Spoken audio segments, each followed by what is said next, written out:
Sa video po na ito ay tuturo ko sa inyo kung paano po mag-create ng inyong sariling Twitter account. Ang una nyo po kailangan gawin ay pumunta muna po sa website na ito sa https://twitter.com. At pangalawa po nyong kailangan gawin ay isulat dito ang inyong pangalan at apelido. At dito po ay ilagay nyo po ang inyong email address at ang password po na gagamitin nyo. Pagkatapos po nun, ay i-click nyo po itong sign up for Twitter. At dito po ay kailangan nyong ilagay kung ano yung username na gagamitin nyo. Ang gagamitin po natin dito, for example, ay Twitter ko ito. Yan po ang magiging username ko sa aking Twitter. At pagkatapos po, i-click nyo lang po yung sign up.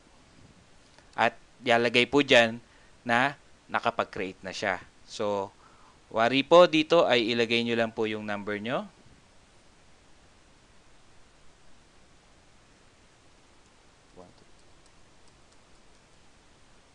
At click nyo lang po yung next.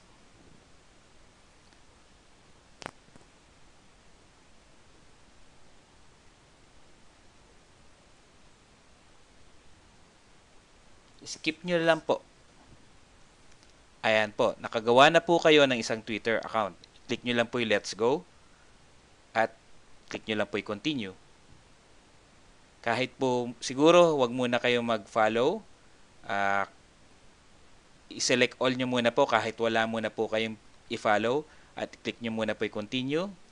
Skip nyo muna po ito. Skip nyo lang din po ito. At ayun po, meron na po kayong sarili nyong Twitter account.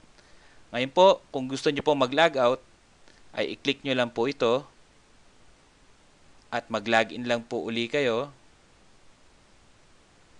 using your Twitter username or using your email address na nilagay nyo or ni-register nyo. At password.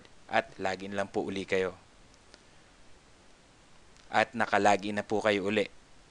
Ngayon po, kung gusto nyo pong simulan sa umpisa na kunwari hindi nyo pa ho kabisado kung paano pumunta, i-type nyo lang po yung twitter.com at dito na po kayo ngayon magla-login using yung username or yung email address na ginamit nyo.